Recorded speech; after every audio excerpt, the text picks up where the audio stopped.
গাখীৰ খাই নিশ্চয় আপুনিও ভাল পায়, কিন্তু ৰাতি গাখীৰ খোৱাৰ অভ্যাস আপোনাৰো আছে নেকি? ৰাতি গাখীৰ খোৱাটো উচিত নে? বিশেষজ্ঞৰ মতে গাখীৰ খোৱাৰ সঠিক সময় কেতিয়া? শৰীৰৰ বাবে বহু উপকাৰী হৈছে গাখীৰ। স্বাস্থ্য বিশেষজ্ঞসকলৰ মতে যদি আপুনি কোনো কাৰণত আহাৰ গ্ৰহণ কৰিব পৰা নাই, তেন্তে আপুনি এগিলাচ গাখীৰ খাই আহাৰৰ সেই ঠাই পূৰণ কৰিব পাৰে। কিন্তু দিনৰ সলনি ৰাতি গাখীৰ খাই শুলে ই শৰীৰক বহুখিনি উপকাৰ কৰে। ৰাতি গাখীৰ খোৱাৰ উপকাৰিতাৰ বিষয়ে আজি জানো আহক। কেলছিয়ামৰ পৰিপূৰক। আমাৰ দাঁত আৰু হাড় কেলছিয়ামেৰে গঠিত। গাখীৰত প্ৰচুৰ পৰিমাণে কেলছিয়াম থাকে। প্ৰতিদিনে ৰাতি গৰম গাখীৰ খোৱাটোৱে আমাৰ দাঁত আৰু হাড় শক্তিশালী কৰি তোলে। শক্তি বৃদ্ধিত কাৰ্যকৰী। কেলছিয়ামৰ লগতে গাখীৰত প্ৰচুৰ পৰিমাণৰ প্ৰটিন থাকে, যাৰ বাবে প্ৰতিদিনে গাখীৰ খোৱাটো স্বাস্থ্যৰ পক্ষে খুব উপকাৰী বুলি গণ্য কৰা হয়।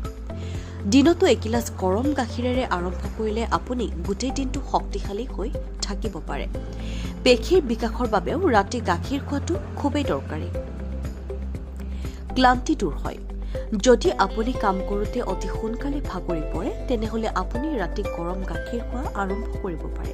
বিশেষকৈ শিশুসকলক প্ৰতিদিনে ৰাতি শোৱাৰ আগত গাখীৰ দিব লাগে। কোষ্ঠকাঠিন্যৰ সমস্যা। যদি আপোনাৰ কোষ্ঠকাঠিন্যৰ সমস্যা আছে, তেনেহ'লে ৰাতি গৰম গাখীৰ খোৱাটো আপোনাৰ বাবে অতি উপকাৰী। ই হজমৰ বাবেও অতি উপকাৰী। যিসকলৰ কোষ্ঠকাঠিন্যৰ সমস্যা আছে, তেওঁলোকে গৰম গাখীৰক ঔষধ হিচাপেও গ্ৰহণ কৰিব পাৰে।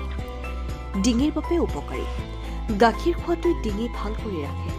যদি আপোনাৰ ডিঙিত কোনো সমস্যা আছে, তেন্তে আপুনি ৰাতি একাপ গৰম গাখীৰত অলপ জালুক মিহলাই খাব পাৰে। অনিদ্ৰাৰ সমস্যা। ৰাতি গাখীৰ খোৱাৰ এয়া আটাইতকৈ ডাঙৰ লাভ। ৰাতি টোপনি যোৱাৰ পূৰ্বে পাতল গৰম গাখীৰ খোৱাটোৱে আপোনাক খুব ভাল টোপনি দিব পাৰে। চাপ উপশম।